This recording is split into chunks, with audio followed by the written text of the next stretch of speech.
গাখীৰ খোৱা নিয়ম আৰু ইয়াৰ উপকাৰিতা গাখীৰ স্বাস্থ্যৰ বাবে অতি ভাল বুলি গণ্য কৰা হয় কিন্তু গাখীৰ খোৱাৰ বাবে কিছুমান নিয়ম আছে যাৰ বিষয়ে বহু লোকে নাজানে ইয়াত 8টা নিয়ম আছে যিয়ে আপোনাক গাখীৰ খোৱাৰ সম্পূৰ্ণ লাভালাভ প্ৰদান কৰিব আপুনি নিশ্চয় বৃদ্ধসকলক কোৱা শুনিছে বহি পানী খাওক আৰু থিয় হৈ গাখীৰ খাওক কিন্তু প্ৰায় শিশুৱে তেওঁলোকে কোৱা কথাবোৰ উপেক্ষা কৰে কিন্তু বৃদ্ধসকলৰ এই কথাবোৰ সঁচাকৈ কাৰ্যকৰী হয় আৰু সেইবোৰত বহুতো ৰহস্য লুকাই থাকে যদি আপুনি এতিয়ালৈকে বহি গাখীৰ খাই আছে এই অভ্যাসটো আজিৰ পৰা সলনি কৰক যাতে আপুনি ইয়াক খোৱাৰ সম্পূৰ্ণ লাভালাভ লাভ কৰিব পাৰে আয়ুৰ্বেদত গাখীৰ খোৱাৰ নিয়মবোৰ তলত উল্লেখ কৰা হ'ল আয়ুৰ্বেদে কয় যে গাখীৰ বহি খোৱাৰ ফলত হজমৰ সমস্যা হয় আৰু হজমৰ সমস্যাৰ বাবে সমগ্ৰ শৰীৰ প্ৰভাৱিত হয় গাখীৰ থিয় হৈ খোৱাৰ সময়ত শৰীৰে ইয়াত সম্পূৰ্ণ লাভালাভ প্ৰদান কৰে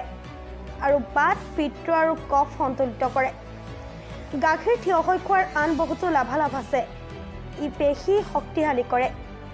ইয়াক চকু আৰু ছালৰ বাবেও অতি উপকাৰী বুলি গণ্য কৰা হয়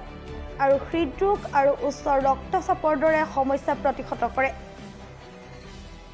গাখীৰ সদায় কুহুমীয়া হ'ব লাগে আৰু খোৱাৰ আধা ঘণ্টা আগতে খাব লাগে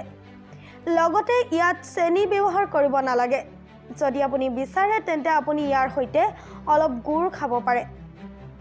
যদি গাখীৰত 1 চামুচ গৰু ঘি মিহলোৱা হয় ই আৰু অধিক উপকাৰী হৈ পৰে আজিকালি পেকেট কৰা গাখীৰেৰে বজাৰ ভৰি পৰিছে কিন্তু এনে গাখীৰ খোৱাৰ পৰা এৰাই চলিব লাগে সদায় সতেজ আৰু জৈৱিক গাখীৰ খাব আয়ুৰ্বেদে এইটো বিশ্বাস কৰে যে গাখীৰ সদায় উতলাব লাগে আৰু খাব লাগে আপুনি ইয়াত অলপ পানী যোগ দিব পাৰে আৰু ইয়াক খাব পাৰে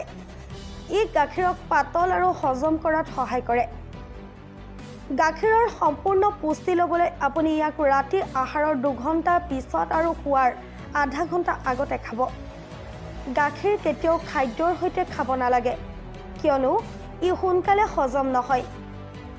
ইয়াক সদায় পৃথকে খাব লাগে পেটত কৃমি থকা লোক হজমৰ সমস্যা ছালৰ সমস্যা কাহ আদিত গাখীৰ খোৱা পৰিহাৰ কৰিব লাগে